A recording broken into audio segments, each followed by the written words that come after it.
ahead and get us started. Thank you all for being here tonight. My name is Blake Kimsey.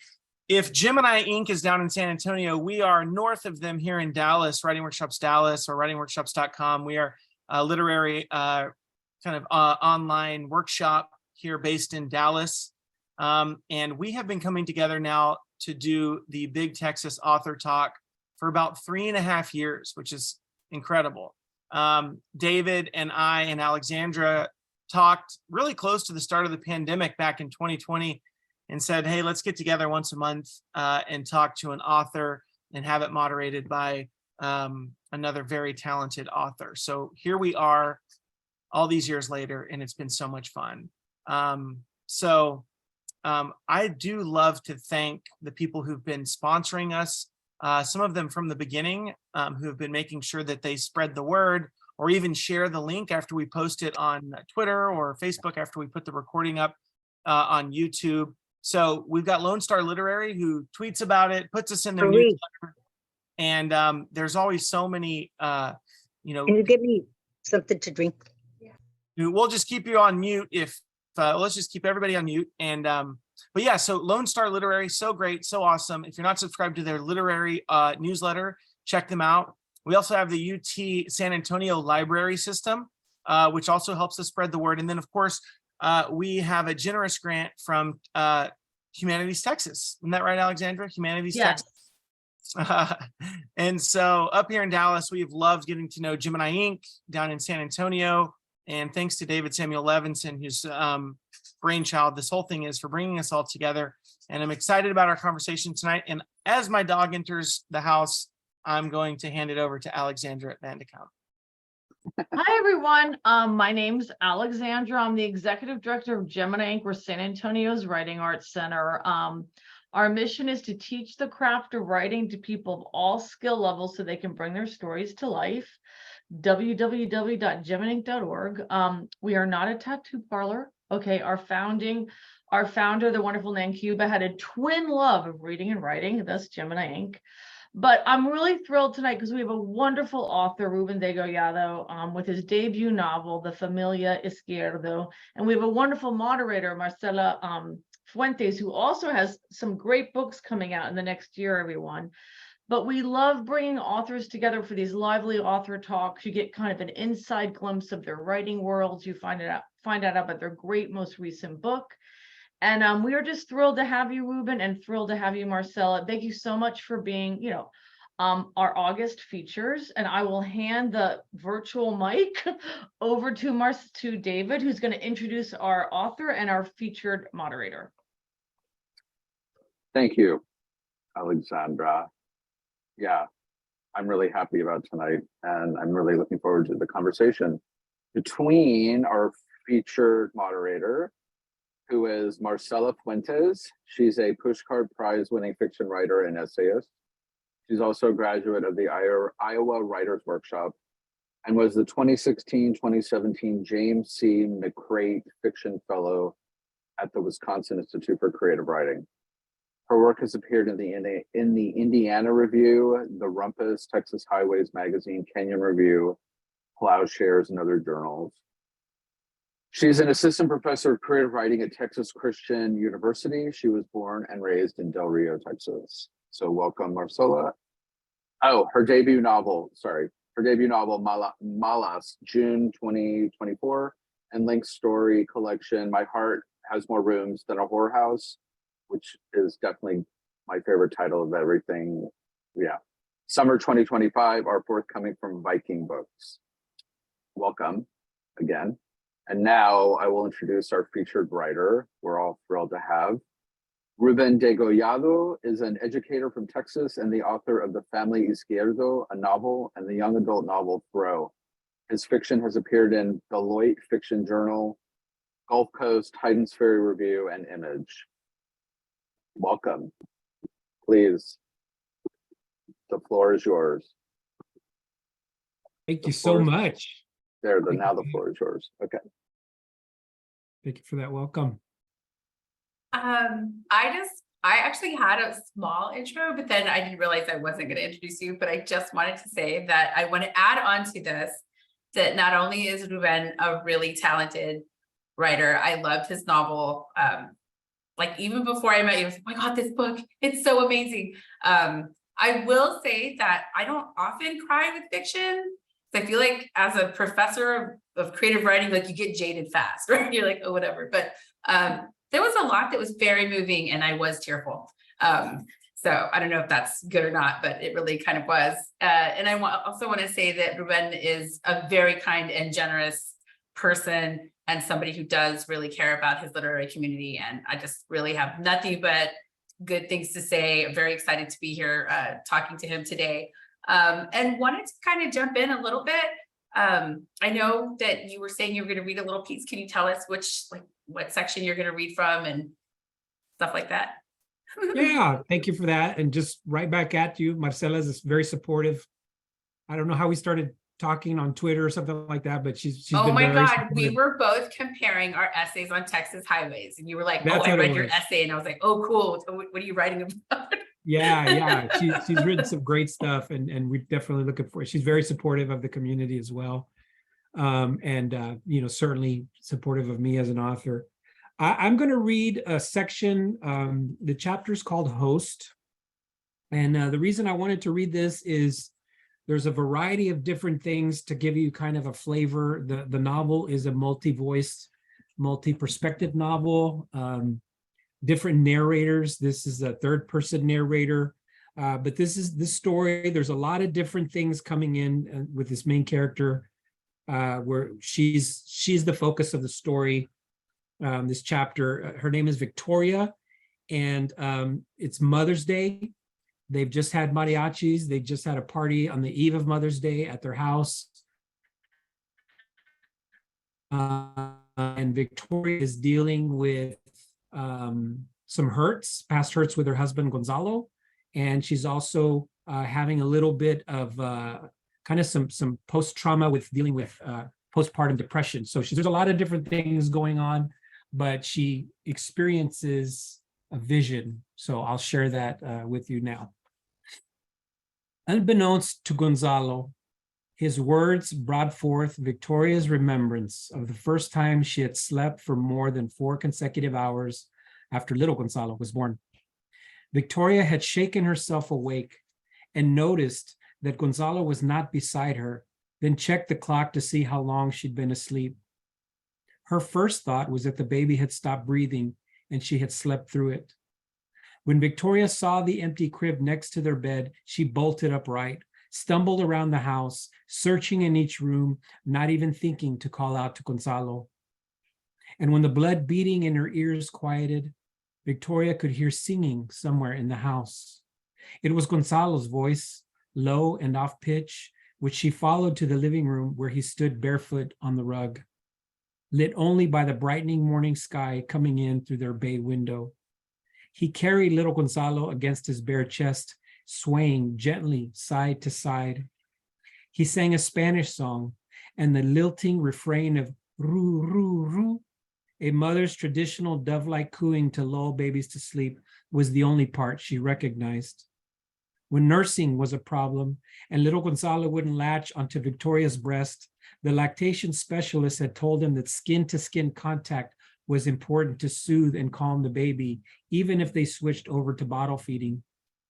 Gonzalo had laughed at the idea, but there he was that early morning, shirtless, with her diapered son cradled in his arms, a blanket draped over the baby's shoulders. Victoria watched them from the darkness of the hallway in silence. She never spoke to Gonzalo about this moment she had witnessed, not to spare his pride or self-consciousness, but because she felt using words to describe it would diminish it. Victoria also never searched for a way to tell him that what he had done for her that mañanita and all those nights after they finally agreed to bottle feed the baby and Gonzalo took most of the night feedings had not fixed everything or ameliorated the postpartum depression she would not name, but had helped her get through it. After her shower, she went into the bedroom and lit the plain white candle encased in glass, the religious type sold in the supermarkets. Victoria did not like the other veladoras, the kind her mother-in-law had, the ones with pictures pasted or painted on them. Suegra believed that the candles were symbols that the Holy Spirit was there in the house, reminding the evil spirits to keep away. And Victoria wondered if the candles had the same power over memories, over shadow selves that tried to reassert themselves. She placed the veladora on the dresser. Much sooner than she thought, Gonzalo came in and sat on the edge of the bed, took off his boots and pants, and unbuttoned his shirt. He slipped under the covers, and she knew she would have to change them tomorrow because the ashen smell would stick to them. He leaned over and kissed her cheek, smelling like mesquite, beer, and cigarettes. Gonzalo paused over her lips, said that he loved her, and she knew that if his kiss had been long enough, that if she had woken up and parted her lips at all, he would have turned her to him, hoping to make love in the darkness. When she gave him none of their signals, he whispered, "Buenas noches, baby. Feliz Dia de las Madres," in her ear, his lips brushing across her earlobe. Gonzalo rolled over, and soon he was breathing beer heavy, mouth slack, not exactly snoring. Victoria opened her eyes wide and looked up at the shifting circle of light from the candle, which resembled the communion host Abuelita stood in line for every Sunday. Though the house was silent and both of her Gonzalos were asleep, she thought she could still hear the mariachis and the scraping of her family's feet as they danced across the driveway. As she began to fall asleep, her recollection of the night took form in the circle of the candle's glow on the ceiling. In the host, she saw herself joining the family in the dance, but she pictured herself dancing differently this time, dancing like she did at church when the spirit was strong among the congregation. Then, as the dream took hold, other brothers and sisters came near, some from church, some from her family, pressing in as they danced. Little Gonzalo, Cirilo, the other cousins, and some of the tios and tias were up there in that circle of light too. Little Gonzalo, Seferino, and Micheli waved purple and gold banners that swam through the air like fish. Papatavo and Abuelita glided past her in a slow cumbia trot. She could sense, but not completely see, Gonzalo there, outside of the host, his presence flickering and swaying for a moment, then fading into the shadows. This final image startled her fully awake, making her heart flinch like it had when she thought little Gonzalo had stopped breathing in the middle of the night. She patted the bed beside her and felt Gonzalo's body. He was still asleep, facing away from her. Victoria pressed her body into his and reached her hand up to settle on his shoulder. She felt him relax, the muscles yielding under her fingertips. When Gonzalo did not awaken with her touch, she brought her right hand of blessing up to his head, and it alighted there as she uttered her rezos over him, not in English or the tongues of angels, but in Spanish. This was the language Gonzalo had learned first, and what might make his spirit understand at last. In those dark first weeks of motherhood, when the evil spirit of depression or her shadow self, whichever it was, had threatened to subsume her for the rest of her days and she could not see past it, he had kept vigil during the watches of the night, warding off the maldad with little Gonzalo in his arms. And for this and moments like it, she loved him still.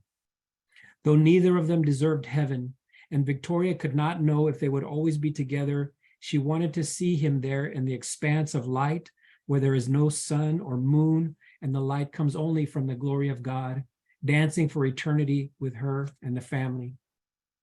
Victoria's eyes went up to the ceiling, and although the circle like the hostia was still there, it was empty now, the dancers obscured by her wakefulness.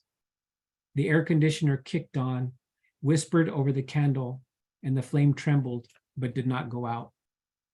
Thank you.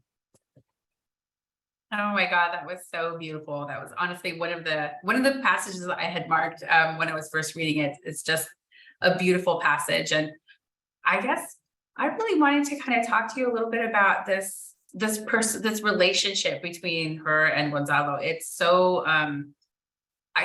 beautifully rendered.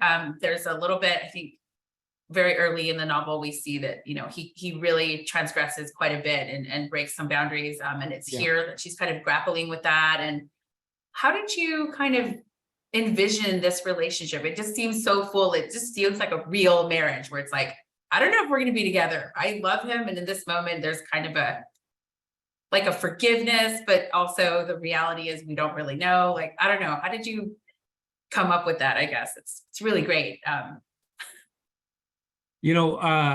That's a great question, Marcela. And you come from, as a writer, and I know there's a lot of writers on here, but you come from when you write, you come from a place where you're taking elements of yourself, relationships you've had, of course, people that you know. And so, like all the characters, this relationship is kind of a mishmash of a lot of different people. And so, as Marcela was talking about, he has, there's an early scene where, he gets intoxicated, and he basically accuses Victoria of having eyes for her nephew, right? Ridiculous, right? But he's intoxicated. So, and then he ends up, they end up having an argument, and he scares her because he's, he doesn't get physically violent, but he gets verbally violent with her. And so for the rest of the book, he's on this unspoken probation, right? And you don't really understand, okay, what does she see in this guy, right? Like what is it about it, until you get to this chapter and you see that, for all his faults, all his nuanced character that he is, in these flashes of moments where he takes care of his son, he takes the nighttime feedings for her. I wanted to show how complicated marriage is, because I think a lot of times, we read stuff, we see stuff in movies, and there's always the villain, there's always the victim, and they're really clearly drawn lines. And he's no saint, he's no cheater per se, and he's not perfect. He's got a lot of problems.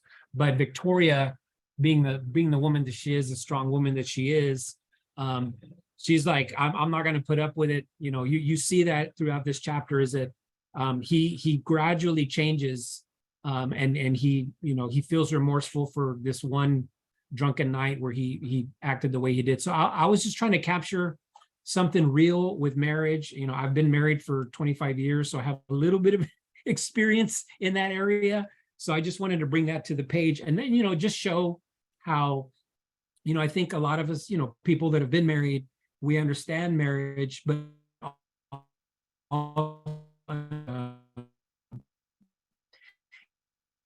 cultural milieu, there's some other things that are also coming into play there. Yeah, I really, I guess that what you were talking about right now, I think that you're doing such a great job with that. And that is the nuances of someone who is a human being, and not, a villain or the hero.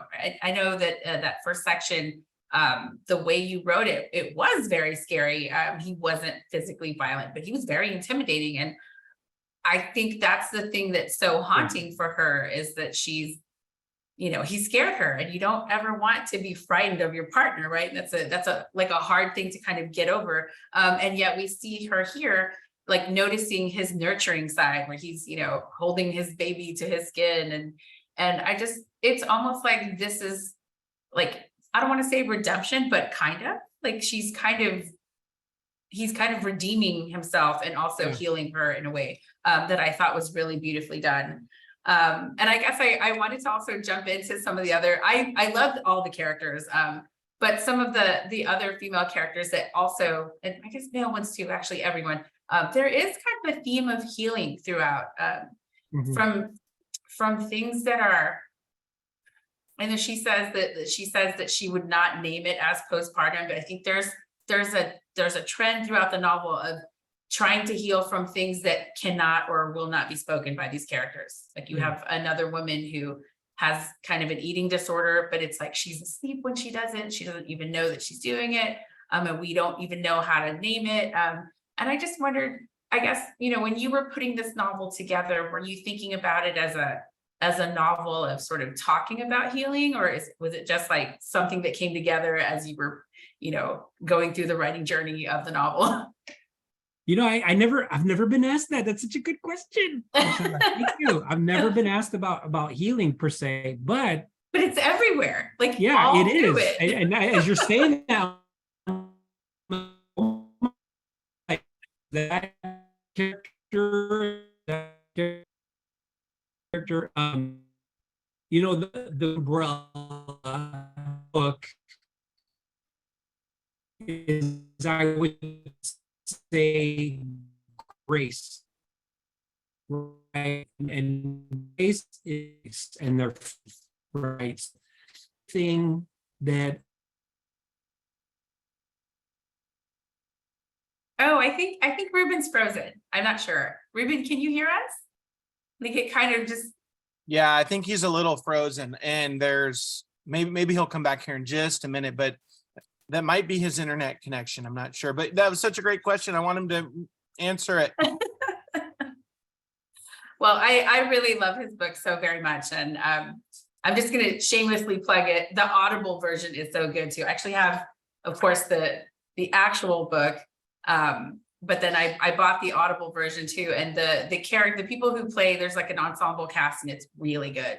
So if you have a long drive and you want to hear something, really beautiful, definitely buy the Family Izquierdo.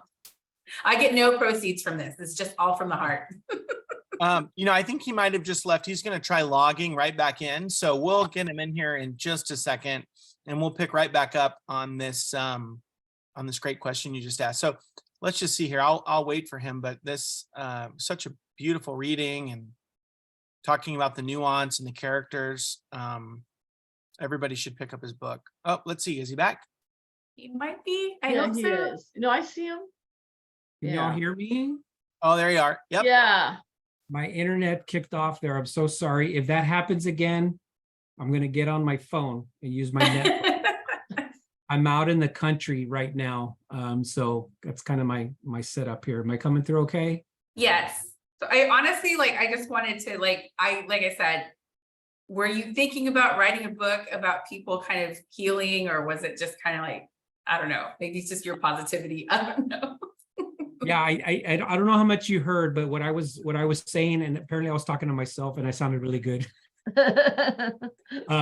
Was that, the healing, and I never thought about that question. Nobody's asked that, and I love it. Is that healing in the book is kind of just under the overall umbrella of grace. And that the conversation I really wanted to have with the book was, and Marcela, you could probably attest to this too, but in Mexican American culture, and certainly probably in Mexican American literature, maybe even all of Latino literature, we don't have the conversation very often about mental health, right? So there's physical health that, this physical decline that you see in Octavio Izquierdo, the grandfather, but there's also there's healing from other kinds of, there's an eating disorder. One of the characters, she's a shut-in, she's self-imposed exile. Another character, as we mentioned here, was postpartum, was certainly that's not something that was talked about at the time the book takes place in the 90s, and then certainly not a part of like our culture, I wanted to kick against the, Victoria has to be a perfect mom. Her mother-in-law has raised 10 children and done so without a hitch. And Victoria's struggling with just one, and so she holds that in because the expectation in the family and in the culture that she thinks is that I can't talk about this thing. And so just being able to express her feelings to one person, and in this case, it's kind of assumed that she's expressed it to Gonzalo, is that there's healing in telling your story. There's healing in having a voice. And so it does come out in a lot of different ways, whether that be through physical healing, emotional healing, or just being able to tell your story. I mean, I think that's all the way throughout. Even I can't remember the name of the comadre that is telling the story in the La Milagrosa Selena. She's of course telling the story of her bestie, Maggie, who has the eating disorder, but it's almost like a testimony, like, look, I'm telling you, you need to canonize her tomorrow, do it now. And so I really feel like there is such a beautiful, like even the end of the novel, which I don't want to give away the ending, but it's a happy ending. There's a lot of healing going on, even for, shall we say, some of the villainous characters of the novel. There's maybe a little bit of, I don't know about healing, but maybe some redemption there. I don't know. Yeah. I don't know. And so I guess like just as a general thing, what was the writing process for this? Like, I can't imagine just the ensemble cast you have. I mean, I feel like there's more characters than The Sopranos in this novel. Yeah, right. There's a lot. So I come from, like I think I mentioned earlier, as authors, we use what we know, we share details from our lives. So I come from two very large families. On my father's side, I have 13 uncles and aunts. Wow. Okay. And so they all have, an average of 3 kids. And then their kids, my cousins have kids. And so when I go over to their house, I'm not joking. I have like literally 50 cousins, and I don't even recognize like the little ones. I have to look at their little faces, and I'm like, let me see your face. Oh, you're Sergio's little boy. Okay, all right. So big family, right? That's one side. And then on the other side of my family, I have 7 uncles and aunts, and the same thing, I have cousins and children of my cousins. And so I'm like, how do you tell a story like that? How do you do that? And I didn't want to copy, 100 Years of Solitude and name them all the same and get confused. No. Because, we're like, wait, which Sarcadio is this? I'm trying to follow, but how do I do that? And so what I wanted to do was the process for me was like, I wanted it to be like a party. And so the way I envisioned it, and I told them with the cover, I said, you know what, make it festive, but yet foreboding at the same time. And they did it, right? So you see the papel picado. But the way I kind of envisioned it is that you're at a party and you're with your loved ones, you're with your family members.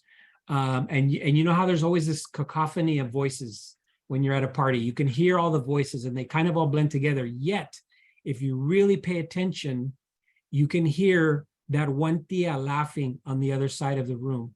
You can hear your uncle telling a joke over there. You can hear your cousins sharing the latest chisme, the latest gossip with each other. So if you really pay attention to that, every person has a unique voice. And so as I wrote it all together, I mean, this is over 25 years that I wrote this book. Oh, wow. I started writing it in 97, but as it all started to come together, it was first a collection. But what I found was there's an overarching theme of this curse dealing with this whole family. And so going back to that theme of a party is everybody in a family has a unique voice. They all are speaking at the same time, but yet you can pick out different ones. So Maggie has her own voice. Victoria has her own voice. Cirilo has his own voice. Seferino at the end. Gonzalo speaks in second person when he's talking about himself. And so I wanted to put all these narrators that they're all telling the same story, but they're telling it in their own voice and in a different way. And hopefully I was able to achieve that with this book. I feel like you did. It was really beautifully done. And it did kind of feel like, we were kind of hopping to different tables at a party, just like, oh, what are y'all talking about? Oh my God, this, or, different things like that. And I thought it was just really beautifully done. I think that I could see just kind of the bits of information that were connecting all the stories, and it definitely was surrounding that first, which again, I think, was manifesting in these kind of unnamed mental health issues and the fear of them, which I thought was really interesting, was like sometimes it wasn't even the mental health issue, but the fear of it that became its own thing. And I thought that was really just very striking. And so you're telling me that you've been working on this for like 25 years. And I just have to ask you, like, how did you have a writing community, or did you, I was like pretty fortunate. I went to an MFA with my 4-year-old son and with my husband, just like went, right? But I feel like it would be really hard to, like, I don't know, growing up in Del Rio, there wasn't like a thriving literary scene, right? And so I wondered, you know, what did you do to kind of connect, or were you just kind of writing on your own, or, you know, if you could tell us about that. So I started writing as an undergrad, and you know, I was probably like 22 or something like that as an undergrad, and I went to University of Texas Pan American, which is UTRGV now, and we had a club. It sounds corny, but the name of our club was called Odes, and it was the Odes. ODS. It was the Organization for the Discussion of English Subjects. So we really tried hard to make odes make sense of it, right? I'm so making you a shirt that says odes now. Odes. It was our writing group. But it was a workshop. I mean, we were, you know, we didn't know what we were doing, but we would get together. One of our professors, Dr. Newman, would get us together at his house, and he'd smoke his pipe, and we'd read our really bad poems, and I'd read my really bad short stories, and we'd workshop it, and we'd talk about it. And so I didn't get like you, I didn't go to an MFA program. We had this little group of friends that we got together. And then, you know, back in, I guess, 97 or so, there was no internet to speak of. You know, we used to get the internet in the mail on a CD, and we would. Oh my God, that's right. AOL, you know, we would have to do that. So there wasn't really an online community. And I lived in Florida at the time, and in Texas, and also in Oregon. So I didn't really have a community per se, but you know what I did have, which I felt connected in some small way, was I had a Poets and Writers magazine. And so I would read Poets and Writers. I would get novel and short story writers market, and I started sending my stuff out. And so the first short story that I sent out is actually the first story, the chapter that you read, called Turroco.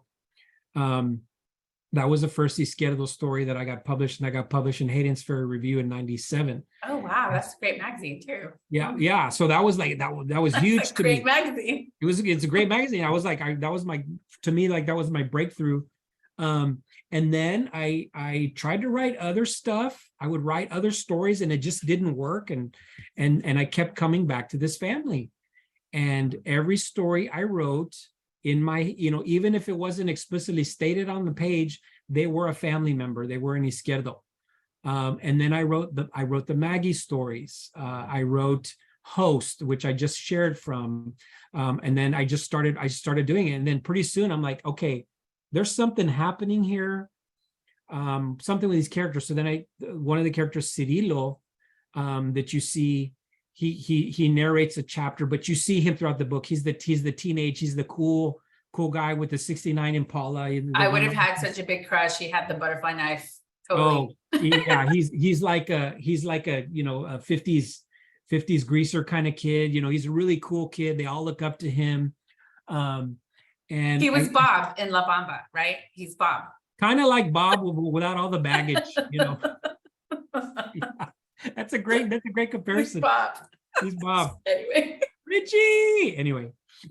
Sorry. No. I mean, I just was wondering, because I feel like it's so beautiful, and it's so just rich and layered, and I mean, you know, all that, but I just imagine like how it must have been like, just kind of trying to get this together and really being kind of far removed. I think it must be very hard. I don't know. Yeah. But it was, to me, it was like I just spent time with them. Like I know, and like I'm saying with Cirilo, I started to write a short story with him, and it actually became my first novel because I kept writing. He kept wanting to tell me his story. And so the more time I spent with them, the more I wrote about them. You know, in my head, I would spend time with them. And so I ended up with what at the time was a collection. And I'm like, no, this is actually a novel because it's a bigger story that I'm telling here. These are not just isolated short stories. I'm telling one big story about a family. That's amazing. And I guess just like really briefly, actually, I think I'm gonna jump to my other questions. I had two, but I think we only have time for like maybe one. So I know that I just ordered Throw because I have not read it yet, but I was really wanting to read it after reading Cirilo in the Family Izquierdo. But what about your upcoming projects? Like, what are you doing now? What's happening there? Ooh. Great question. So I have a book deal. I can't say where, but I have another. Yay! I have a But you third have book. one, so that's awesome. Yeah, I do. I have a third book coming out. It's going to be out in 2024, and it is not an Izquierdo book. You're going to see probably a few cameos of Izquierdos, but I wanted to spend some time with, because I'm like, oh my gosh, do I need to do another Izquierdo book? Like I've been with them for the last 20 years here. I need to branch out a little bit. So that is coming out. I got a deal, 2024. I'm still working on it right now, and it takes place in the Rio Grande Valley. But the thing I want to do with this book, and I won't give too much away, but I want to write a little bit about Mexico. And so recently I kind of felt like, you know what, there's writers writing about Mexico that aren't Mexican in heritage. Like I need to write about Mexico a little bit. And so it's connecting Mexican Americans to Mexicans in a way that deals with family. So I'll just leave it at that. I'm just gonna poke a little bit, I promise, just a little bit. Is it historical or is it contemporary or is it it's contemporary. Science fiction? I don't know. Yeah, it's not historical, it's contemporary, and it's probably takes place around 2015, 16. So it's not like right now, but it's dealing with a couple of years back. All Yeah. right. Oh my gosh. Well, I'm really looking forward to that. I'm very excited to see what you come up with. And I'm sure everyone else is too. And do you feel like, I guess I am gonna ask, I still have like 5 minutes. Do you feel like your relationship to like how much time you have to write has changed since these Izquierdos came out, or not really? Yeah, when I wrote these Izquierdos,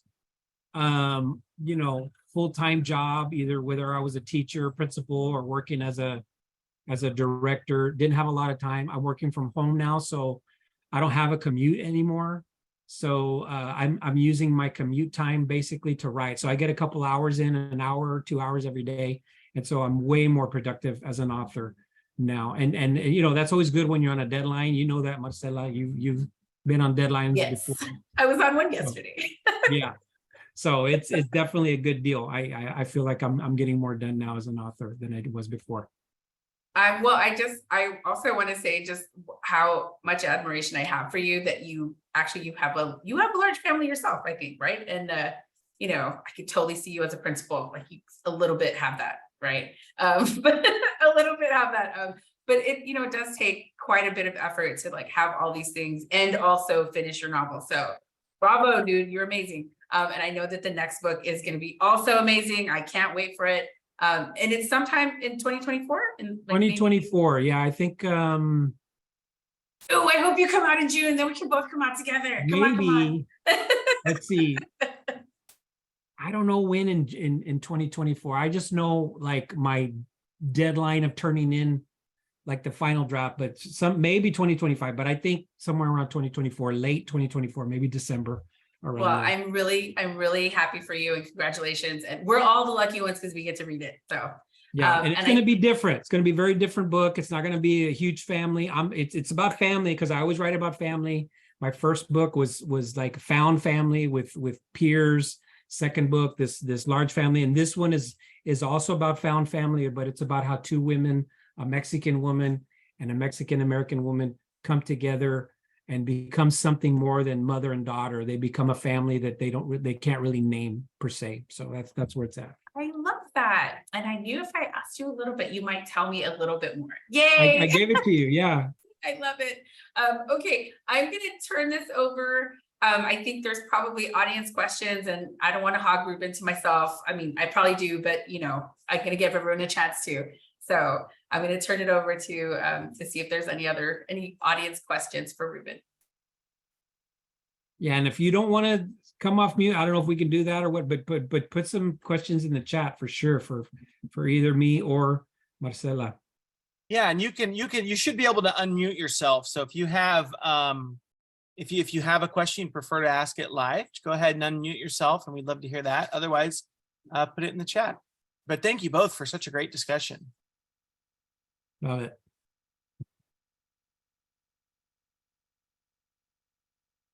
Ruben, I'm gonna ask you kind of an obvious question, but was there any particular challenge you faced? Because I do think it's interesting when authors shift genres, or when a book starts as one thing and becomes another. It also can be intimidating if you've never done that yourself. So was there anything challenging about going from the idea of like, oh, I'm writing a collection of short stories, to making it a novel? Like, just to nerd out for a second on like some writing challenges with that transition. Yeah, that's a great question, Alexandra. The challenge for me was, how do I order this thing? Because when you're doing a collection, and there was a Kali Fajardo Anstein who said it, she's like, think when you're doing a collection, think of it as an album, right? You collect it in such a way that it's an album, and I had it organized that way, but then I'm like, wait a second, this is a book, this is a novel, right? They're both books, obviously, but this is a novel, and so I had to go back and kind of reorganize things. And then in one of the reviews for the book, they mentioned that it's intertextual, in that I reference things, you see things referenced in the past that come up in the present. And so I had to make sure, it was like a complicated stitching process. I had to make sure that if I was referencing something in the present, and just mentioning it there had to be some connection somewhere else in the past. So, one of the examples, and Marcela mentioned this, is a butterfly knife, right? She mentions that Cirilo has one of those. Well, in the present, you see that becoming a major plot device in one of the stories, but yet in the past, you see that the grandfather bought it for Cirilo in Mexico. So little things like that, I had to make sure that there was a connection, and I had to look at it like the Chekhov's gun. If y'all have ever heard that, like if there's a gun in the scene, it has to go off at some point. I'm butchering that. Please forgive me. I don't have an MFA, but something like that, right? And so I had to make sure that those little pieces, those little breadcrumbs, were all going to make sense. And so the way I handled that was, making sure that all those things were in line, all those little contextual pieces were in line. But I also put in these past chapters that are in italics. And so when I did it in italics, it's almost like a flashback, in that you're seeing the past. So that was the connective thread between the stories, where I wrote those after the stories much later. So I wrote those chapters, and they're in a very different voice. You'll probably sense that they're more, there's more longing in them. And I wanted to show the reader what has been lost in these scenes with Papatavo, when he's happy, and there's an anniversary party, and he's healthy, and they're younger, and he's not having all the emotional issues that you see in the present tense of the book. So that was really the connective thread. Was that kind of fun or interesting to create a past after you had created a present? Yeah, it was a lot of fun, but the other thing was, it was and Marcela mentioned it, healing. Because in my introductory notes in the book, I say, there's some, a lot of this is based on family lore, and the characters are made up. I don't know the exact verbiage of what I said, but it was healing for me, because I never got to know my grandfather like my other cousins did, because I lived up north. And by the time I moved back down to the Rio Grande Valley, my grandfather was already sick, in much the same way that you see Papatavo. So he was ailing. I never got to know him like my cousins did when he was younger, playing dominoes, buying ice cream for them. And so for me to write the past, it was a way for me to connect with my grandfather. And so not only was it fun for me, but it was healing for me to be able to do that. And what was amazing, and I've never shared this before, but what was amazing to me was that when I was writing those chapters, one night I actually had a dream of my grandfather, that we were both the same age. We're roughly, 30 or 40, but we were just two men of the same age, and we were sitting down together and talking. And so that, to me, that was like a very powerful, we're Mexican, I'm Mexican, and we believe in signs. That's how we are, right? But to me, that was like a sign that, like, hey, what you're doing matters right now. You're connecting with your family. You're connecting with your roots. That's great. I love hearing that. That's beautiful. Yeah. Thank you for sharing that. Also, I want to say, like, I think you were writing the essay about your grandfather when I met you. You were writing an essay about, and you told me that you had never met him. I think one of the things, knowing that, like, you go into a book that has been written by your friend and you're like, I have outside information, right? And I think knowing that, reading Papatavo, I was like, this is created with so much love. And I could feel a longing of someone who maybe, was feeling very wistful about that. So good job, man. Thank you.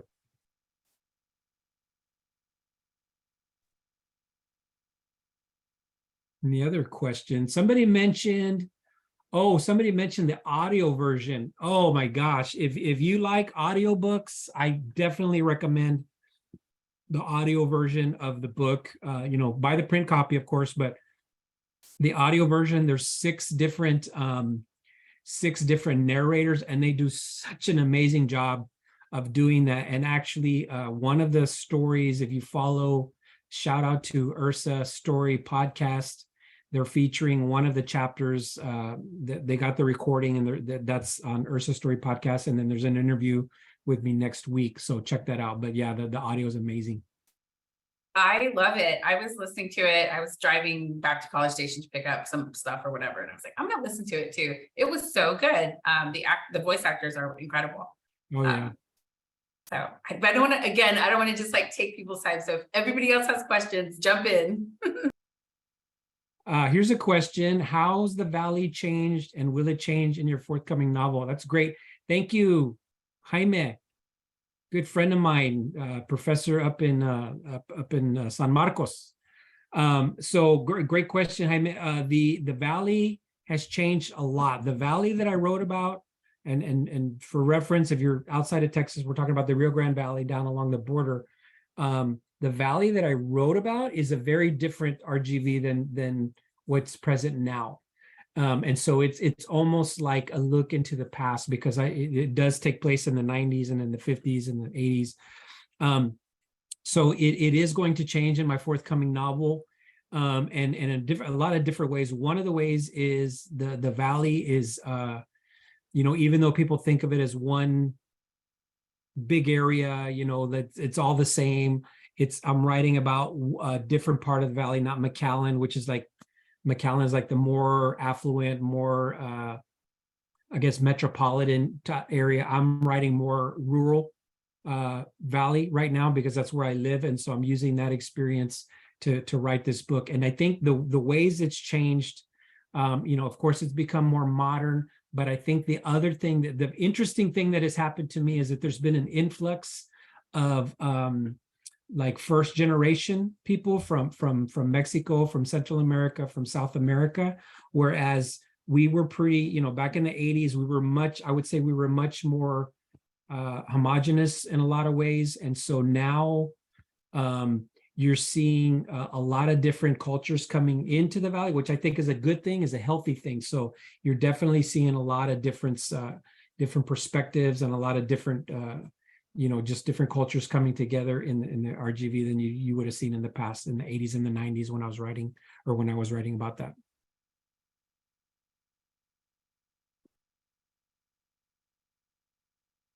See what else? Anything else? Ask me about writing. Ask Marcela about writing. What do we got here?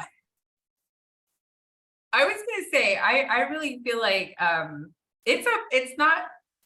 feel like such a, how can I put this? Like, I feel like you did such an incredible job, and I'm like you don't even need an MFA, whatever, man. You were amazing on your own. I don't know.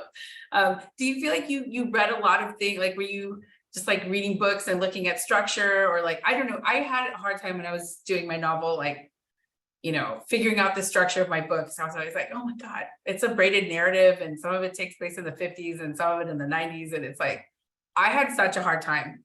And I can't even imagine if like I didn't have a writing community. So what are some books that maybe helped you figure out how you wanted to shape your novel? You know, I read, let me see.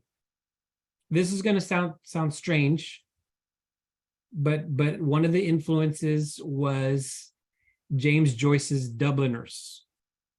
I love that book. Oh my I God. love that book. I love James Joyce. But he's writing about Dublin, right? And so that was kind of the inspiration. And you know, you don't see a connection between the characters per se, but I went back. So for me, like I read Dubliners. The other one I read was Sherwood Anderson, I believe, Winesburg, Ohio. That's another one that I read. If you're familiar with that. Oh yeah. That's an interconnected collection of short stories. So I went back. So you went to the masters. You're like, Joyce. I did. Sherwood Anderson. Boom. Let's go back. Let's see what we did, because a lot of it is, you know, a lot of it what you're reading now. And of course, you know, I read other collections and things like that. But for me, it was, you know, because I always struggle, and maybe you can agree with this. I don't know, Marcela, but I'm like, I don't want to be the next insert Chicano author. You know, oh, if you like this author, you're going to like Rubén Degollado. I didn't want to be that. So I was intentional about not reading my peers when I was writing the book. And what's funny to me is that people compare my book, and this is a huge honor to me that I'm compared to Luis Alberto Correa's book, Oh my House of God. Broken Angels. They'll compare the Family Izquierdo to that book all the time. And I'm like, they're like, did it influence you? I'm like, you know what? I was writing these stories in 97, not to take away from my carnal Luis Alberto Rea, but I was writing You're these like, I was stories. there first. He's definitely paved the way for all of us, a lot of us, but no, I didn't. I hadn't read that book until after I had already written my book. So what to me, the power in that is that we have such a shared experience that there's so many commonalities there. Oh, I totally agree. I think the thing my experience with that is that when I was, I guess going on submission or whatever they call it, like comps, like who can we compare you to? Yeah. And it's this weird way where they can be like, if you like this person, it's like a weird algorithm. If you like, I know that when Mike said, if you like Marcela Fuentes, you should read Rubén Degollado. You should read, which will be great, obviously. But it's a weird algorithm where you're like, hey man, I'm just trying to write what I'm writing. Right. I just want to be me. I want to be the first Rubén Degollado. I don't want to be There the you next go. such and such. Oh my gosh. No, I think it's great that you were like, I'm going to look at really just like stories across the board. And also Dubliners opens with that party story with the dead, right? It's like a party. And if you go back, if you want, read I Host totally will. again, read Host or consider Host. The story Host was an homage to the dead. Okay, now that you say that, yes, there's a lot of similar elements. reading as a writer this semester, and I'm going to teach them together and be like, you want me to read this? See it. Yeah, and I retitled it, and I'm going to tell you, I had the corniest title when I first wrote it, but it was called The Living. The Living. Oh my God. Right? The Living, you're like, no one's going to see that. Well, I was like, oh, that's timeout. That's too on the nose. So I retitled it. I love it. Oh my God. Yeah. Oh my gosh. That's really hilarious. I love it. And I will never forget that you were in a book. Now, is your club Odes still going on? Hold on. Don't stop. Sorry, my puppy's mad that I'm not paying attention to her. Is Odes still a thing? No. Oh no, that's like I have a picture where I was in the local paper. I'm looking at it right now, the Monitor. That was like way back in 94. Oh my God, I love it. I don't even know where any of these people, but you know, I you know me, I try to stay connected with people. I do events. You know, I'm active on Twitter. I'm just glad that like I have a community now where I didn't before. I would just hope I would go to little writer things and just hope I connected with someone back in the day. But yeah, I think community is very important to an author. You got to have people you read their work, they read your work, you connect with each other. I think that's a vital piece of just being a writer, not just sitting down to the computer, but also giving back and receiving from other people. Absolutely. Oh, there is a question. And the question is, wait, what is the question? I thought it was there. Is it there? maybe I'm wrong. Or maybe I'm seeing the other question. All Sorry, right, I think here one it just is. popped up. How can we as a community encourage and support future writers in the RGV? So Dr. Sarmiento, thank you for that question. I would say there's a huge, more so than when I was growing up, as coming up as an author, there's a lot of different things happening. There's the Byliners out in Harlingen, and they're really active group. They get together frequently. There's Edward Vidaurre is an author from McAllen. He's a poet from McAllen. There's a very vibrant community. They do readings. If you just follow, get in one of the because we use Facebook, because we're old people, right? So we use Facebook, connect on there. There's a ton of different groups. Like I didn't have any of that. We had like one coffee shop back in the day, and it closed within 6 months. But yeah, there's a lot of different ways to do that, and that's what I would encourage future writers to do, is just connect with somebody. I'm so darn busy that I don't get to connect with those folks like I would like to, but definitely, I do keep up with the stuff that they're doing. And yes, Alexandra, he runs Flower Song Press, which is a great press. One of my stories got published in the Selena anthology, and they're doing great work. So yeah. I have that Selena anthology. It's awesome. Yeah, it's a great one. And I think I don't know. I think we might be hitting our, the end. I'm not sure. Yeah, I I think don't want to we're- say, because I'm not sure. I'm not the person. But if anybody else wants to jump in. Well, I do love ending on that note about community, building community, supporting other people. There's the essential work we do when we go into the cave to write, but then also coming out into the light of day and supporting other writers, other artists, which is certainly what happened tonight. Thank you both for just this incredible conversation. So much to think about as a reader and a writer, intentionality. And I just really loved being present for this conversation. So thanks to you both. Alexandra, David, do y'all have anything else to add? No, this was great. I'm like a third through your novel, and I can't wait to read the rest. Thank you for not giving away a spoiler, Marcela. But it was great hearing you read from a host, which is a little later in the book. So no, thank you, Ruben. This is one of our highlights of our month, to have this author talk. It's so great to Zoom your great voices in and have you share the space with us. So thank you for being with us tonight. Well, thank you all, and most especially thank you to Marcela, number one, but everyone that hosted us, but the other people, thank you for showing up for us. There's a bunch, I could read all the names on the little Zoom here, but you know what, you made time for us tonight, and hopefully you got something out of it. So I just want to thank you all for being present for us. Thank you, everybody. Thank you, guys. Thank y'all. Thank you so much. Thank you. Good night, Ruben. Thanks, Marcela. Bye.